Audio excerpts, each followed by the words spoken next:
Lenny's still talking to the guards. It seems he'll have a lot of explaining to do. I think someone will be assigned to monitor us later, but that's alright. Lenny's still talking to the... I think someone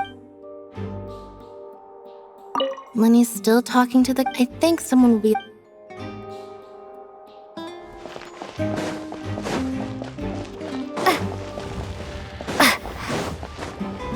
Hey, you! Yes, both of you! Over here! I've been keeping an eye on you for a while now. Huh? You mean us? That's right. If I'm not mistaken, you're also among those who wish to cut down the thorns and pursue the truth. No? And by the looks of it, you're not from Fontaine. Well, you're right on the more about that one, but who are you?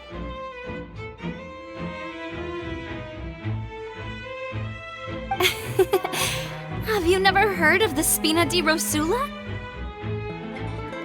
From mediating disputes and providing protection to solving conundrums, you name it, Spina di Rosula does it. And I, Navia, have the honor of being its renowned president. Though those who play by our rules call me boss. I'm Silver, her attendant. Pleased to meet you. And I'm Melus. Demoiselle's various daily needs and affairs are under my purview. Huh? Boss? Demoiselle? What gives with the names? Well, I am the second generation president.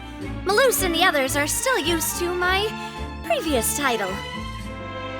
My apologies, Demoiselle.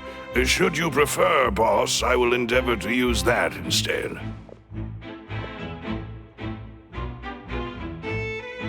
No need. You don't have to call me boss. Just Navia is fine. Okay, if you say so. Not that we're members of Spina di Rosula anyway. All merely trifling details. Never mind. Now, back to the situation at hand. That's right. I've always kept an eye on the serial disappearance cases. My interest stems from a matter back from my father's time. Judging from the look of things, I find Linny an unlikely mastermind. Really? We think so too! That's why we're looking for clues now. But how did you come to that conclusion? Intuition, naturally. My unparalleled intuition. Farina sure was quick to point the finger at Linny without any decisive evidence whatsoever, wasn't she? But that's not uncommon for her. If you remember, the justice had to interrupt her and ask if she was pressing charges just to keep her from getting carried away. Anyway, a trial begins the moment someone levels charges. And, of course, there was no way Farina was going to back down in that situation. Sounds more like you just don't trust the Hydro Archon. Well, what's your opinion? I must admit that she can be interesting at times, but liking her doesn't mean that I'll blindly agree with her. All right, I've answered your question. Now, it's time you answer mine. Wait a minute, did that answer count? Well, I say it does. But don't worry, you won't hear any pointless questions from me. In your opinion, do you think it's right to treat a trial like it's an opera? Well? And why would that be? See, Silver and Melus? I told you they'd be different. Most astute of you, Demoiselle. I, too, think that the Traveler's response was most excellent. No matter how wonderful the script or how fervent the audience's expectations may be, The trials that go on stage here must be based in fact. And if that can be done, boss, then... All right, that's quite enough, Maloose. Anyway, I like your answer. You passed with flying colors. Now, I need to make some preparations, following which our joint investigation shall commence. You two shall be my assistants. Wait! Since when did we become assistants? Oh, well, I can be the assistant, sure. Or your companion, if you like. I'm really not that fussy. That's more like it. Far be it from me to brag, but I believe that Demoiselle's intuition will be instrumental in uncovering the truth. You wish to save a friend from false accusations, and we wish to unravel the disappearances. In this sense, our goals are aligned. You have a point. You're quite the talker, aren't you, mister? And what about you over there? What do you think? You seem like you've got something on your mind. I have nothing to add. Oh, alrighty then. We'll be making some preparations first. Just be sure to let us know if they start revealing Linny's tricks. Thanks!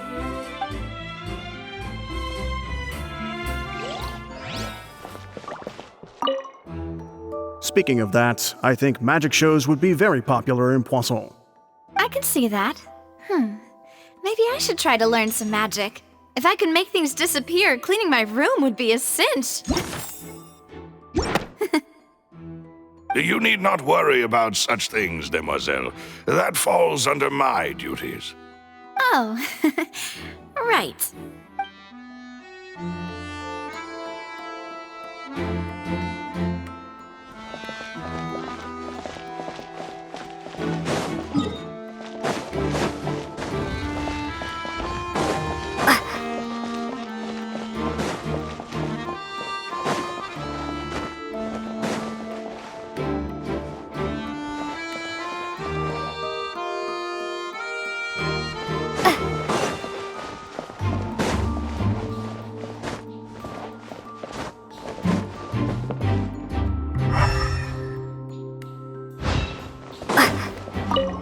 I see that you're investigating the area.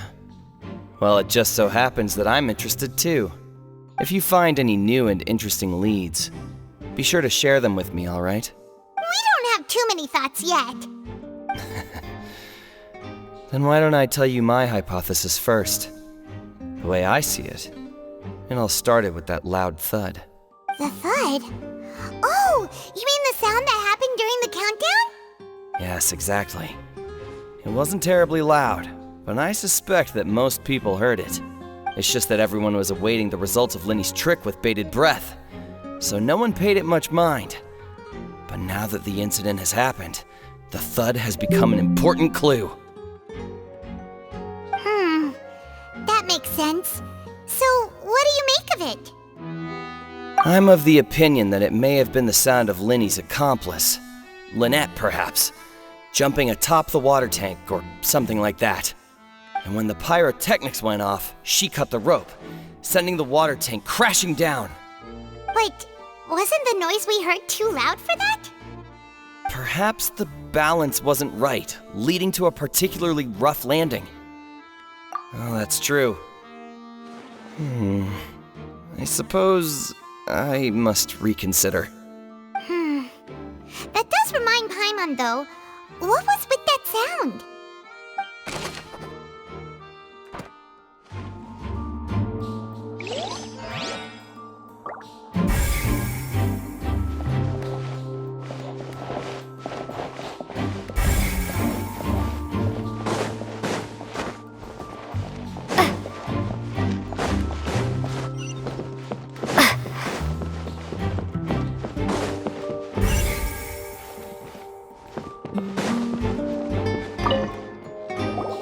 So this is the rope that broke and caused the water tank to fall. The rope looks pretty durable. How can it be burned through so quickly by fireworks? Why are you suddenly so serious, Traveler?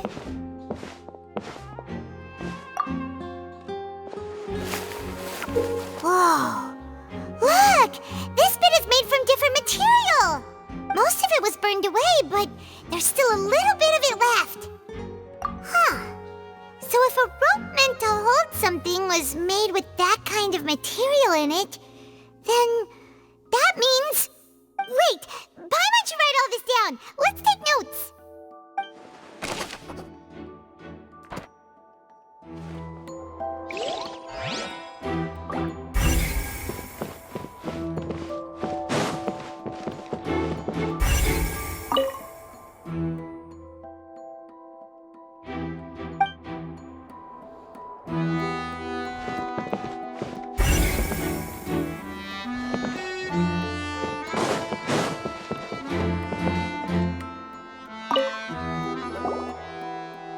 The investigation team has some new findings. Turns out there's an issue with the random number selector after all. See, I told you. What if the machine picked some big guy's seat? You think the murderer would have still made his move then? Sorry to interrupt, but we're helping Linny and Lynette with their side of the investigation. What were you saying about the number selector? There's something wrong with it? You're trying to help them? That'll be a tall order. Lenny used the machine to pick a random member of the audience during his performance, right? The lucky girl that later disappeared. Well, we thought there might be a serious problem with the machine, so we had it taken away for further inspection. It turns out that the seat number it picked wasn't random at all. The machine picks that same number every time. I'm sure you already know that you have to make a reservation in advance to get a seat, regardless of whether it's a trial or some performance. In other words, Linny knew who would be sitting where from the very beginning. That much checks out. Linny reserved our seats for us too. Bet you see why I was saying it'd be tough to make a case for Linny. Even though it's bad for Linny's case, Paimon had better write it down.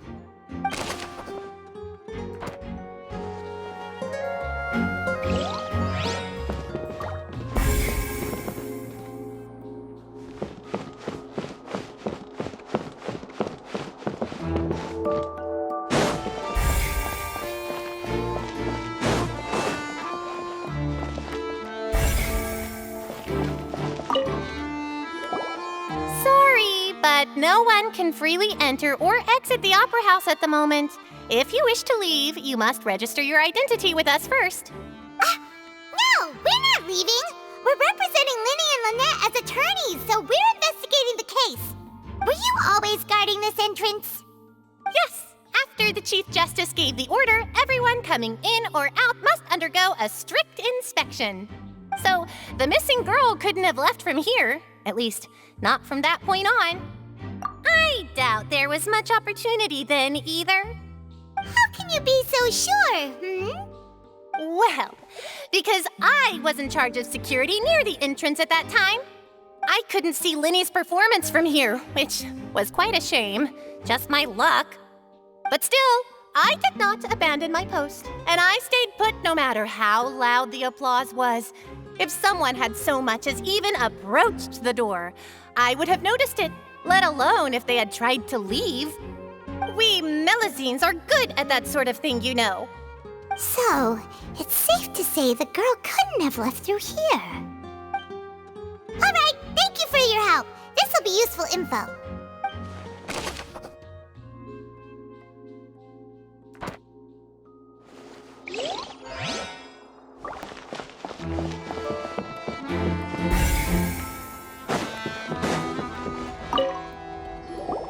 Hello there.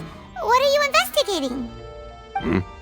Oh, this location has also been cordoned off because the Magic Troupe members are currently considered prime suspects.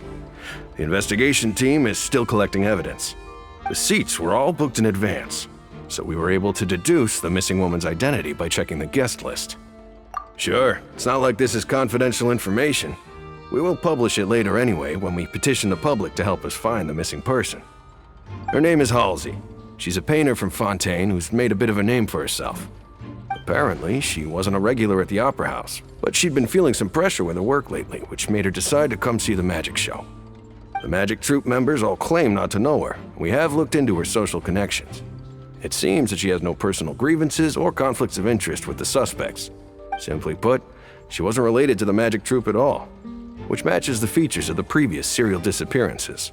Were the victims of previous cases also chosen at random? That's how it seems to us, in any case. Apart from the fact that they were all young women of around the same age range, there really weren't any other connections between them. Okay then. No need to be so formal. If you do happen to see the missing girl, please be sure to contact us. It is of utmost importance that we get to the bottom of these disappearances.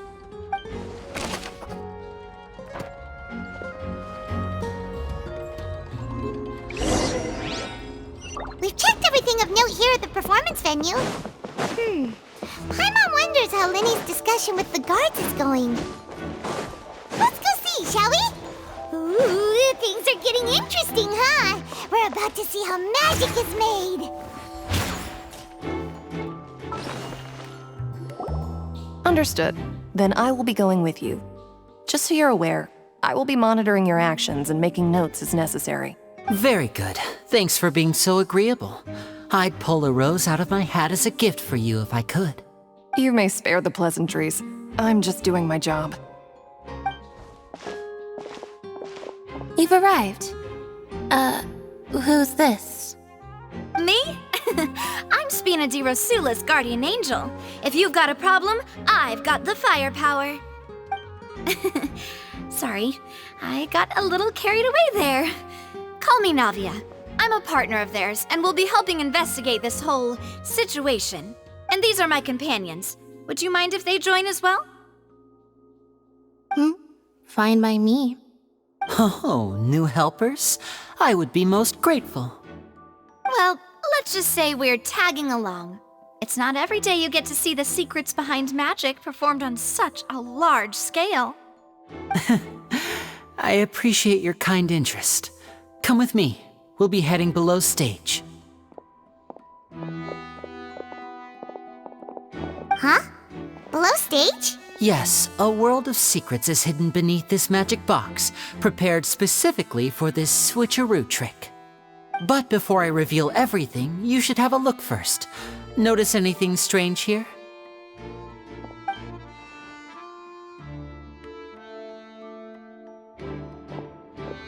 I'm not trying to be dramatic. Remembering the details of a trick will help you understand the methods used to perform it more easily.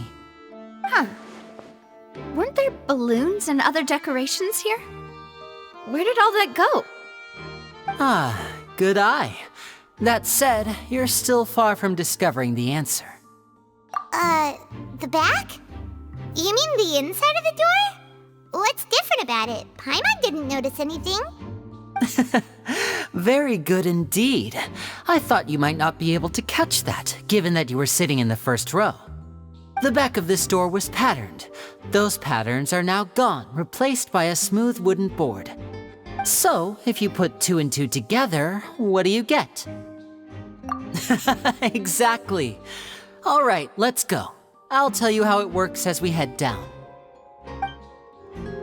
Oh, so there was a passageway under the magic box! I knew you'd figure out most of it as soon as you saw this place. The 2 magic boxes are positioned right above the 2 entrances of the tunnel.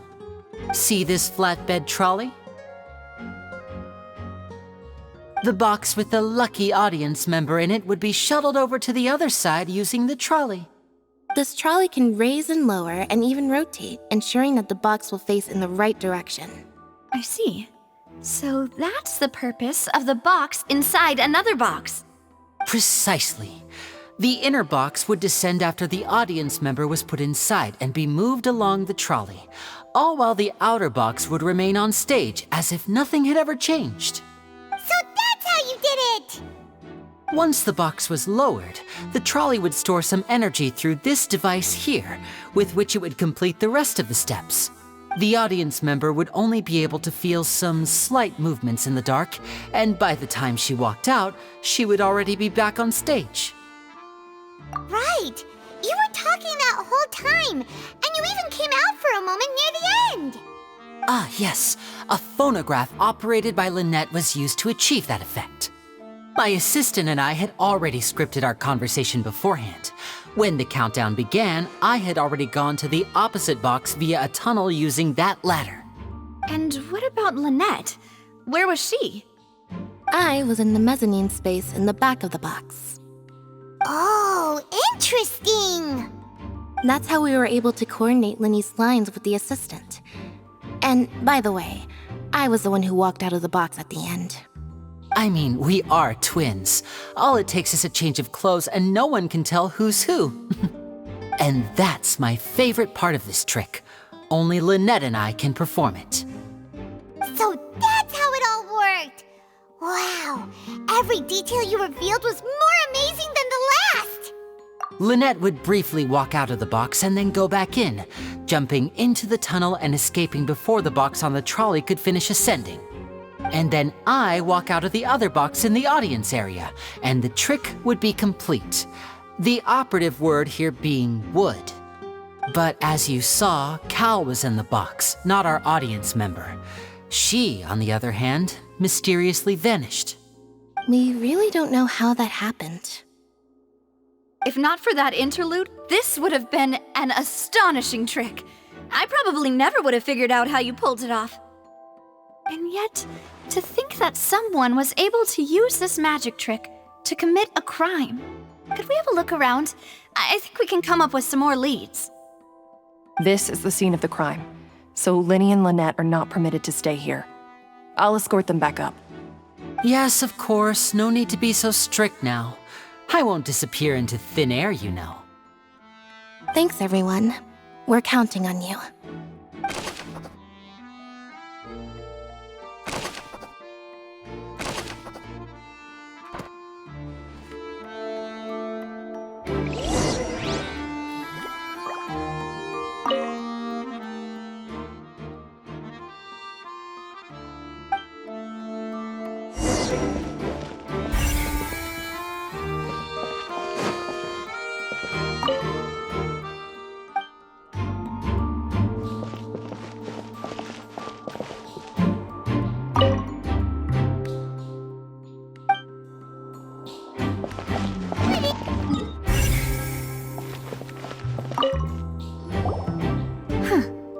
What's this?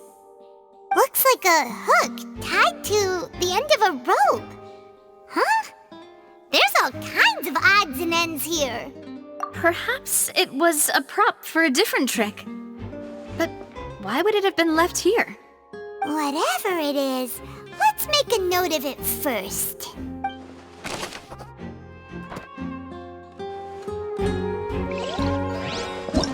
Why would...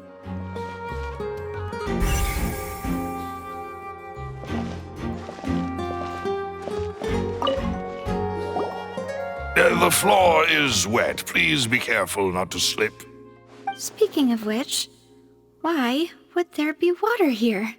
Oh, Paimon knows!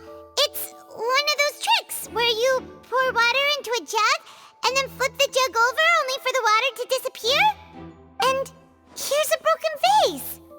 Huh. Did the trolley knock it down while moving? That can't be. The trolley moves along tracks from start to finish. It couldn't have hit the vase at this distance. Let's note this down too and think about it later.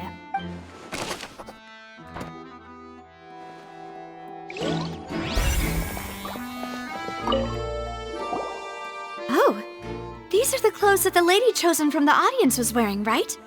Her clothes are here, but she's nowhere to be found. Right. And do you really need to do that if you're kidnapping them? Ugh, this is so confusing. Paimon doesn't want to be a detective anymore.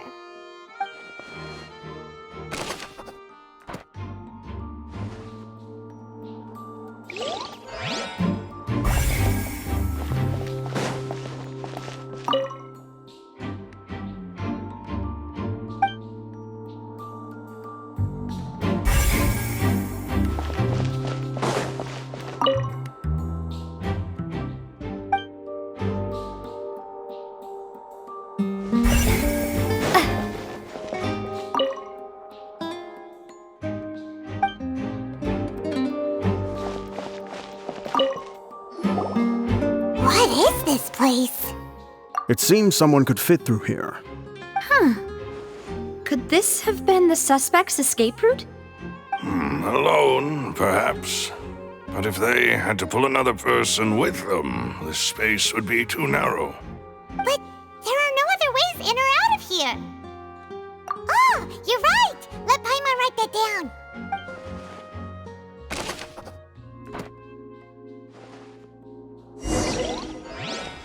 Seems we're just about done investigating down here. Yes. Let's head back up.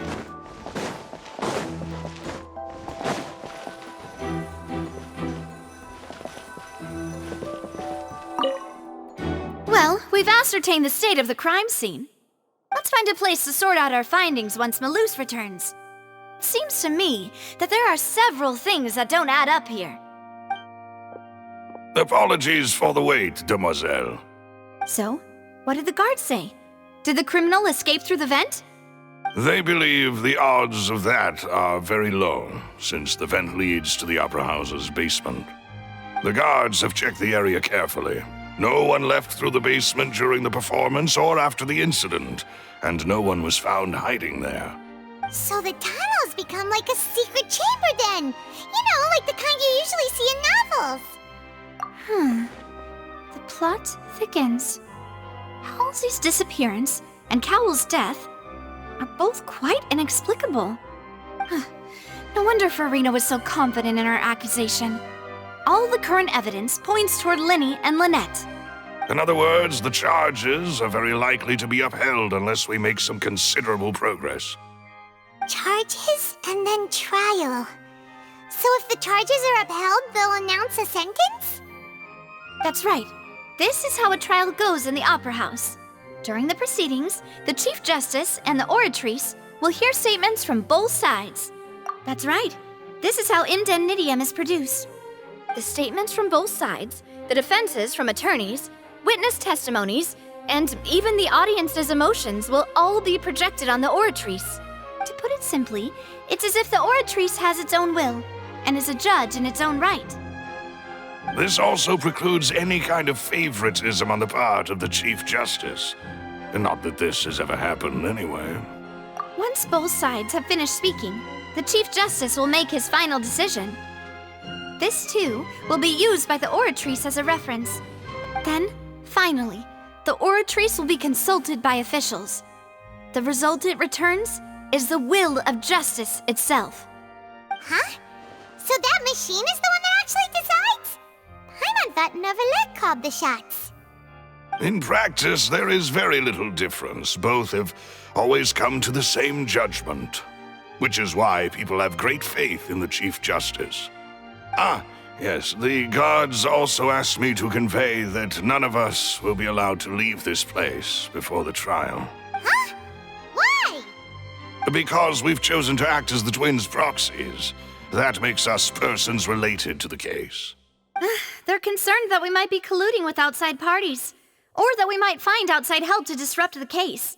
And even if that were not so, it could prove problematic if we happen to spread key information about the case ahead of time. I'm ready to break out at any time. Whoa! There's no need for that! Paimon thinks they have a point. That said, are they providing food? Of course. I just hope you don't mind the lack of options. I'm afraid that catering to all tastes is not in the cards, nor is any guarantee of balanced nutrition. In that case, let's just sort out our findings together here. Pity. I was hoping to take you to try some of Fontaine's famous desserts, too. I mean, what better way to properly think through our findings than over some tea and sweets? Huh. Breaking out suddenly doesn't seem like such a bad idea after all. Just kidding! Paimon will still do her best, even if there are no snacks. What do you mean, no snacks? Of course we'll have snacks. If we cannot buy some, then we'll simply make some. Huh? Here? But how? Understood, demoiselle. Everyone, please come with me.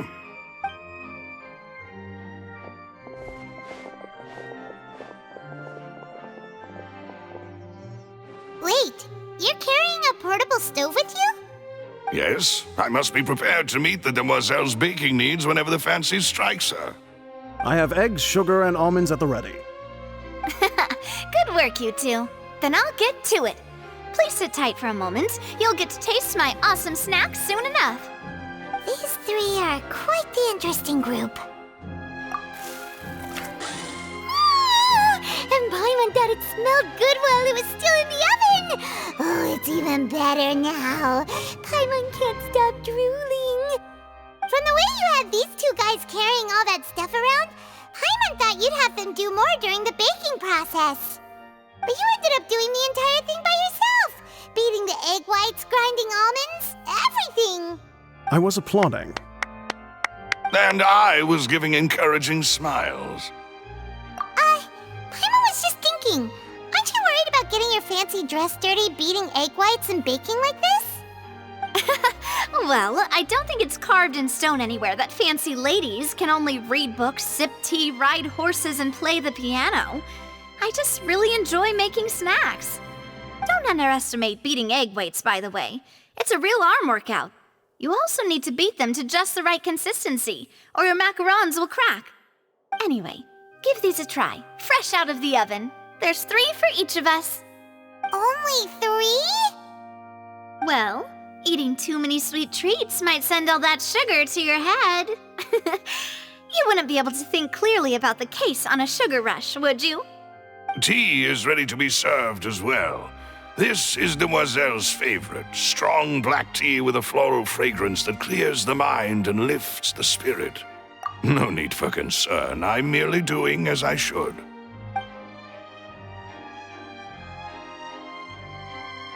All right then, down to business. As Paimon mentioned previously, the tunnel seems to be something of a secret chamber. However, we can assume that Linny and Lynette were not alone within it. Some criminal also occupied its sealed confines. The magician twins could have committed the crimes, of course, but they lack any logical motive. Exactly! Why would they do such a thing right when everyone was watching? The flower vase and the thud we heard during the performance could indicate some altercation between Halsey and the criminal in the tunnel, resulting in the shattering of the vase, the discarding of her clothes, and her abduction. Perhaps the criminal thought that since she was chosen from the crowd, she would be too easy to identify if she was still wearing the same clothes. Paimon thinks that makes sense, but the real trouble is... True. None of the clues we found thus far support the existence of this third person. But the only people left to consider are both technically victims, whether it's the missing girl, Halsey, or poor Cowl. Huh. Could Halsey have secretly made modifications to the magic props in order to murder Cowl before making her escape? That's right. And even if she had tampered with the setup, she would need to understand the entire trick to pull it off. Nor does she have any motive. The guard said that she has never had any dealings with the Magic Troop's members. Were we not thorough enough in our search? From the sound of things, this is turning into an impossible case. Your macarons are amazing though, Navia. They smell great! They're nice and crisp and super sweet! They are my specialty after all. And I see you've already had 5 of them. What? 5? Oh, that can't be right. Paimon only counted 3, honest!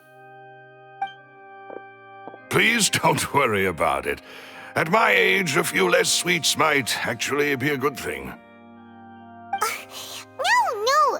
Being greedy is one thing, but Paimon knows how to count. Besides, Paimon knows that if she ate too many, then others wouldn't have enough. Wait, even you don't believe Paimon? How could you? If Paimon ate those 2 extra macarons, then may they turn into stone in her stomach! All right, we get it. Well, I suppose one of us might have gotten too engrossed in our chat and eaten them by mistake. No big deal. Malus, set up the stove again if you would. Huh? What are you doing? Making sure everyone gets 3 macarons, of course. Exactly! We don't want to trouble you. As you wish, demoiselle. And I have the egg, sugar, and almonds.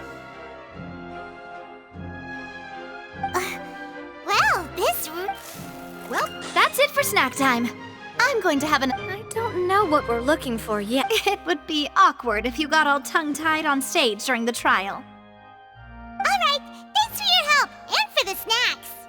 It was nothing. A small task for the Spina di Rosula. Silver, Maloose, it's time to go. I'll be back if I find anything new.